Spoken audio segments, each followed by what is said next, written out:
नमस्कार। मैं हूं अंजू पंकज। बहुत बहुत स्वागत है आप सबका। ऐसा ही होता है जब कोई आदमी किसी समस्या का हल नहीं तलाश पाता तो फिर वो दिन दहाड़े बैठकर ख्याली पुलाव पकाता है। दिल्ली की जल मंत्री आतिशी सिंह इस वक्त चौतरफा घिरी हुई हैं। हर रोज सुप्रीम कोर्ट से फटकार पड़ रही है। सवाल पूछे जा रहे हैं कि बताएं कि टैंकर माफिया के खिलाफ क्या एक्शन लिया, बताएं कि पानी की बर्बादी को रोकने के लिए दिल्ली कि केजरीवाल सरकार ने क्या क्या कदम उठाए। इन सवालों के जवाब आतिशी सिंह घुमा फिरा कर दे रही हैं। उनके पास इन सवालों के जवाब ही नहीं है। तो अब जिस तरीके से ये पूरा का पूरा पानी का संकट गहराता चला जा रहा है, उससे बचने के लिए आतिशी सिंह ने एक नया शगुफा छेड़ दिया है। उन्होंने बाकायदा दिल्ली के पुलिस कमिश्नर को एक चिट्ठी लिखी है और ये अंदेशा जताया है कि अगले 15 दिन में एक बहुत बड़ी साजिश होने वाली है और उस साजिश के तहत जो पाइपलाइन है दिल्ली में, उसको तोड़ने का काम किया जाएगा ताकि दिल्ली में पानी का संकट और ज्यादा गहरा जाए। और ऐसे में दिल्ली में आम आदमी पार्टी की छवि खराब करने की कोशिश की जाएगी, जबकि आम आदमी पार्टी तो दिल्ली वालों को पानी मुहैया करवाने के लिए दिन रात मेहनत कर रही है। अब कोई ये पूछे आतिशी सिंह को कि ये कौन सी साजिश की बात वो कर रही हैं और किसने उनको ये बताया कि दिल्ली में इस तरह की साजिश होने वाली है, आखिर उनका सोर्स क्या है, कहां से उनको ये पता चला, कहां से बैठे बिठाए उनको ये ख्याल आ गया कि ऐसा होने वाला है और इसलिए दिल्ली पुलिस को सारा कामकाज छोड़कर अब पाइपलाइन की रखवाली करनी चाहिए। क्योंकि अपनी चिट्ठी में आतिशी सिंह ने यही लिखा है कि दिल्ली पुलिस को पाइपलाइन की रखवाली करनी चाहिए। लेकिन सबसे पहला सवाल तो उनसे यही पूछा जाना चाहिए कि ये आइडिया उनको आया कहां से, किसने उनको बताया। वैसे भी उनके तो बहुत सारे सोर्स हैं। आतिशी सिंह और सौरभ भारद्वाज ही तो है जो हर रोज प्रेस कॉन्फ्रेंस कर करके ये कहा करते थे कि अरविंद केजरीवाल को सीबीआई गिरफ्तार कर लेगी। उनके जो सोर्स है सीबीआई में, उन्होंने बताया है कि किस धारा के तहत अरविंद केजरीवाल को गिरफ्तार किया जाएगा। याद कीजिए किस तरह से दिन में 2-2, 3-3 प्रेस कॉन्फ्रेंस करते थे सौरभ भारद्वाज और आतिशी सिंह और उनकी प्रवक्ता प्रियंका कक्कड़। और फिर ईडी गिरफ्तार करेगी, आज कर रही है, कल करेगी, सोर्स बता रहे हैं। और उसके बाद इन्हीं आतिशी सिंह को यह ख्याल आया था कि दिल्ली में आम आदमी पार्टी सरकार गिराने के लिए उनके विधायकों को, 7 विधायकों को 25-25 करोड़ रुपए बीजेपी ने ऑफर किए हैं। जब सबूत मांगे क्राइम ब्रांच ने तो सबूत दे ही नहीं पाई वो, यानी कि वो भी कोरी कल्पना थी। उसके बाद उन्होंने खुद कहा था कि उनको बीजेपी ने ऑफर किया है कि अगर वो अपनी राजनीतिक पारी को आगे बढ़ाना चाहती हैं, अपने पॉलिटिकल करियर को संवारना चाहती हैं, तो बीजेपी में आ जाएं। चुनाव आयोग ने उनसे नोटिस भेजकर इस बारे में सबूत मांगे थे, लेकिन सबूत आज तक नहीं दे पाई आतिशी सिंह। फिर उन्होंने ही ईडी पर आरोप लगाए थे कि उनको अपने सूत्रों से पता चला है कि ईडी ने शराब घोटाले के सारे गवाहों के बयान जो है, वीडियो रिकॉर्डिंग जो है, ऑडियो रिकॉर्डिंग जो है, उसको डिलीट कर दिया है। गवाहों के साथ मारपिटाई की है, एक के तो कान का पर्दा फट गया है। ये सारी बातें आतिशी सिंह ही बोलती थी और उनको उनके सूत्रों से ये सारी बातें पता चलती थी। तो आज की तारीख में दिल्ली पुलिस को आतिशी सिंह की इस चिट्ठी के बाद उनसे उनके सूत्रों के बारे में पूछना चाहिए, क्योंकि अगर आतिशी सिंह ये कह रही हैं कि 15 दिन में ये साजिश होने वाली है, तो यकीन मानिए कि ऐसा कुछ होगा। और क्या पता आम आदमी पार्टी ये सब कुछ करवाए, क्योंकि आइडिया आतिशी सिंह से ही आ रहा है। तो ऐसे में हो सकता है कि इस संकट से पार पाने के लिए या सबका ध्यान इस संकट से हटाने के लिए आम आदमी पार्टी कुछ इस तरह का षड्यंत्र रच रही हो ताकि फजीहत से बच जाए, ताकि सारा का सारा आरोप बीजेपी पर डाल दिया जाए। क्योंकि अगर षड्यंत्र की बात कर रही हैं आतिशी सिंह, तो षड्यंत्र कौन रच रहा है? आतिशी सिंह तो बीजेपी पर ही आरोप लगाएंगी, एलजी पर आरोप लगाएंगी, केंद्र की मोदी सरकार पर आरोप लगाएंगी, और किस पर आरोप लगाएंगी? षड्यंत्र का आरोप भी तो वो बीजेपी पर ही लगा रही है। तो ऐसे में हो सकता है कि आम आदमी पार्टी खुद इस तरह की कोई हरकत करने वाली हो और उसके लिए माहौल बनाना आतिशी सिंह ने शुरू कर दिया हो। अब इस मामले में आतिशी सिंह की शिकायत पर एक्शन लेने से पहले दिल्ली पुलिस को आतिशी सिंह से ही पूछताछ करनी चाहिए कि उनको कहां से पता चला कि ऐसा कुछ होने वाला है।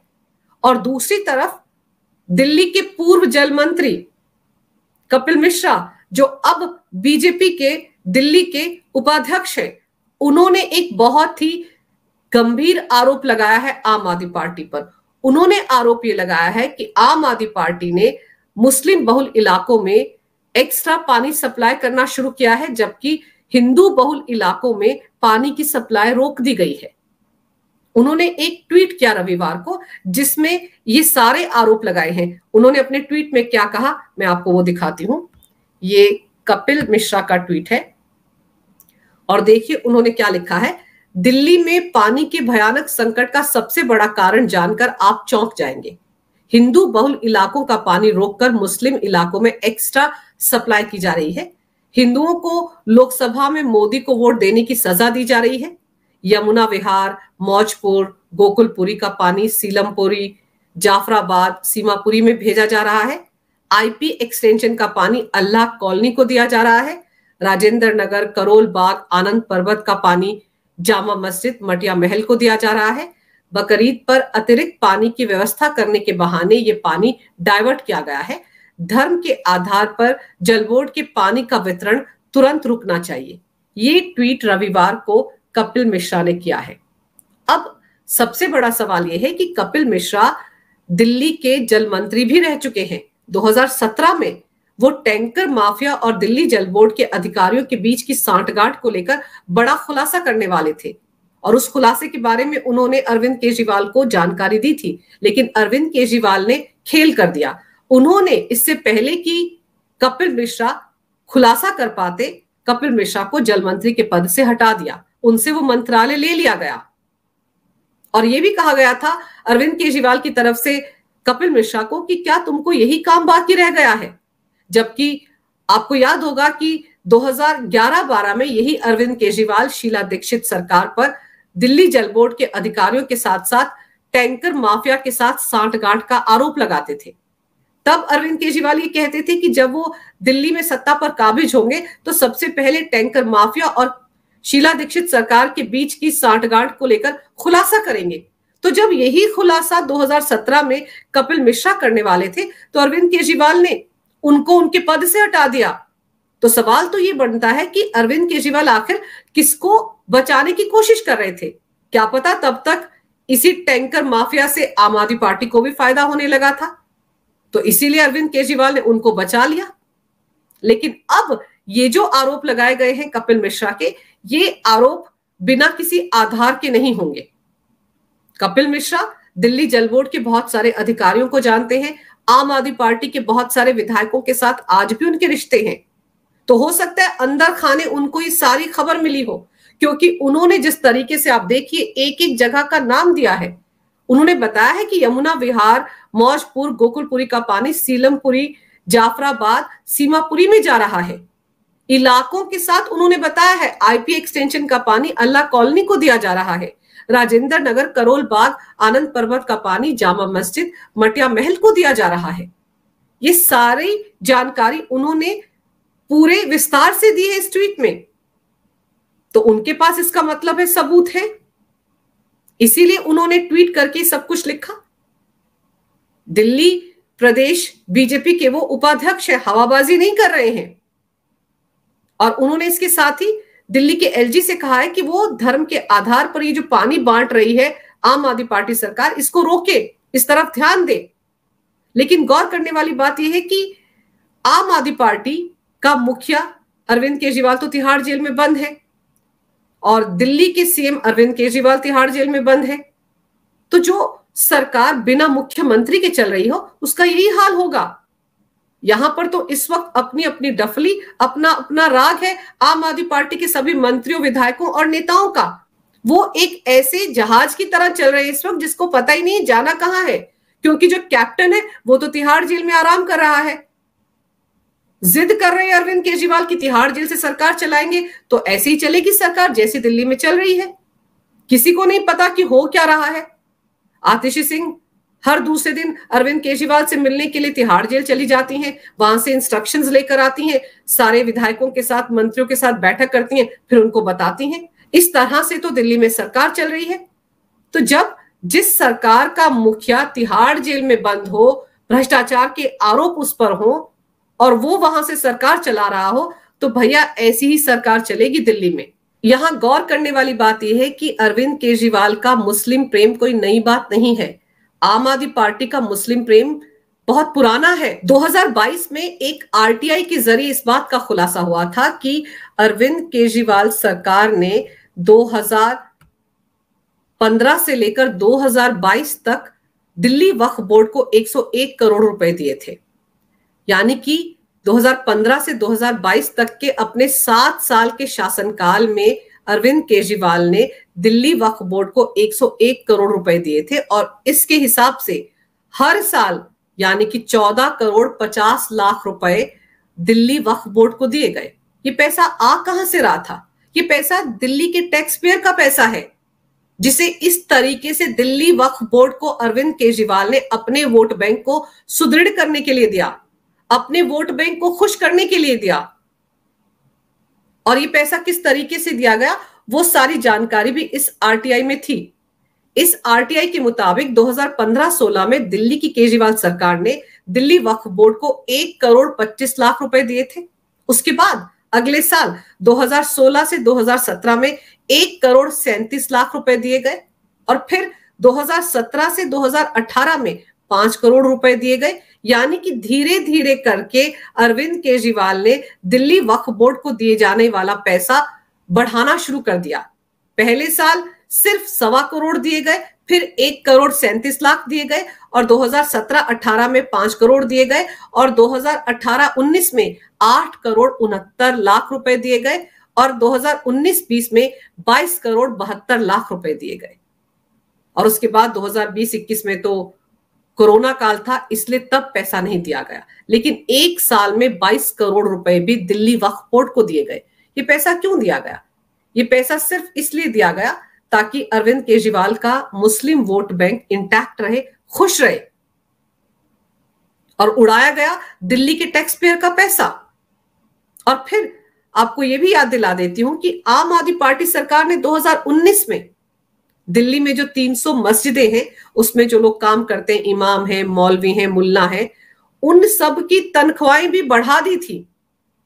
दिल्ली सरकार मस्जिदों में काम करने वाले इमामों को तनख्वाह नहीं देती है, दिल्ली वक्फ बोर्ड तनख्वाह देता है। तो पहले अरविंद केजरीवाल ने ये फंड जो था 101 करोड़ रुपए धीरे धीरे करके दिल्ली वक्फ बोर्ड को दिया, और उसके जरिए ही इमामों को तनख्वाह दी जाती थी। 2019 में एक कार्यक्रम के दौरान दिल्ली वक्फ बोर्ड के चेयरमैन उस वक्त अमानतुल्ला खान हुआ करते थे, जो अरविंद केजरीवाल की आंखों के तारे हैं, मनी लॉन्ड्रिंग के मामले में फंसे हुए हैं। वो दिल्ली वक्फ बोर्ड में धांधली का उन पर आरोप है।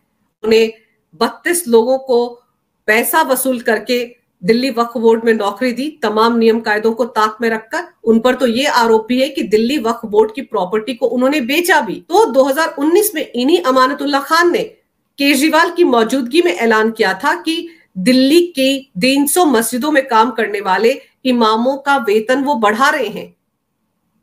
18,000 वेतन उनका कर दिया गया था, पहले 14,000 था, और बाद में उनका वेतन बढ़ाकर 18,000 रुपए कर दिया गया। तो अरविंद केजरीवाल जो फंड दिल्ली वक्फ बोर्ड को दे रहे थे, दरअसल वो इसीलिए दे रहे थे ताकि वो दिल्ली वक्फ बोर्ड के जरिए इमामों को खुश कर सके, मुल्ला मौलवियों को खुश कर सके। क्योंकि अगर दिल्ली सरकार सीधे सीधे ये वेतन खुद देती तो फंस जाती, क्योंकि उनसे बीजेपी ने ये सवाल पूछे थे कि उन्होंने मंदिरों में काम करने वाले पुजारियों और गुरुद्वारे में काम करने वाले ग्रंथियों को वेतन क्यों नहीं दिया। उस वक्त अरविंद केजरीवाल सरकार की तरफ से कहा गया था कि हमने नहीं दिया, ये पैसा तो दिल्ली वक्फ बोर्ड ने दिया। लेकिन बैकडोर से दिल्ली वक्फ बोर्ड को 101 करोड़ रुपए आम आदमी पार्टी की तरफ से दिए गए। वो इसीलिए दिए गए ताकि आसानी से 300 मस्जिदों में काम करने वाले मुल्ला मौलवियों और इमामों का वेतन बढ़ाया जा सके। और चपत किसे लगाई गई? दिल्ली की आम जनता को। और वोट बैंक किसका बढ़ा? अरविंद केजरीवाल एंड पार्टी का। और अब जो आरोप कपिल मिश्रा ने लगाए हैं वो भी ऐसे ही आरोप हैं। त्योहार है, उसकी आड़ में जो हिंदू बहुल इलाके हैं, जो हिंदू बहुल बस्तियां हैं, उनका पानी मुस्लिम बहुल इलाकों में सप्लाई किया जा रहा है। और यह भी आरोप लगाया है कपिल मिश्रा ने कि जिस तरीके से दिल्ली में आम आदमी पार्टी की हार हुई है, इंडी गठबंधन ने मिलकर लोकसभा चुनाव लड़ा था, लेकिन एक भी सीट दिल्ली में आम आदमी पार्टी को या कांग्रेस को नहीं मिली। तो इसको लेकर आम आदमी पार्टी बौखलाई हुई है, तिलमिलाई हुई है। इसीलिए हिंदुओं से बदला लेने के लिए उन्होंने पानी की सप्लाई हिंदू बहुल इलाकों में रोक दी है। अगर अब कपिल मिश्रा ये आरोप लगा रहे हैं तो इनका जवाब तो केजरीवाल सरकार को देना होगा। बिना किसी आधार के तो कपिल मिश्रा इतना गंभीर आरोप आम आदमी पार्टी पर नहीं लगाएंगे। लेकिन जब से कपिल मिश्रा ने ये ट्वीट किया है उसके बाद से आम आदमी पार्टी के नेताओं की बोलती बंद है। कोई कुछ कहने को तैयार नहीं है। हो सकता है दौड़े दौड़े कोई ना कोई नेता आज या कल अरविंद केजरीवाल से मिलने के लिए तिहाड़ जेल जाए और तिहाड़ जेल में अरविंद केजरीवाल जो जवाब देंगे वो आकर प्रेस कॉन्फ्रेंस करके सबको बताएं। लेकिन ये आरोप अपने आप में बहुत गंभीर है और जिस तरीके से कपिल मिश्रा ने एलजी से कहा है कि वो इस तरफ ध्यान दे, तो एलजी को अब यह भी देखना चाहिए कि किस तरीके से दिल्ली में आम आदमी पार्टी की सरकार काम कर रही है। केजरीवाल बहुत लंबे नप चुके हैं। 19 जून को उनकी जमानत याचिका पर सुनवाई होनी है राउस एवेन्यू कोर्ट में। तो अब देखना यह होगा कि ये जो आरोप लगाए हैं कपिल मिश्रा ने, इसका आम आदमी पार्टी क्या जवाब देती है और इन आरोपों पर क्या दिल्ली के एलजी संज्ञान लेते हैं। और दूसरी तरफ दिल्ली पुलिस का आतिशी सिंह की चिट्ठी को लेकर क्या रवैया रहता है। अगर आपको ये वीडियो अच्छा लगे तो कृपया इसे लाइक करें, शेयर करें। अगर आप पहली बार मेरे चैनल पर आए हैं तो कृपया मेरे चैनल को सब्सक्राइब करना ना भूलें। मेरे चैनल को अपना पूरा समर्थन दें। ये वीडियो देखने के लिए बहुत बहुत धन्यवाद। नमस्कार। भारत माता की जय हो। वंदे मातरम और जय श्री राम।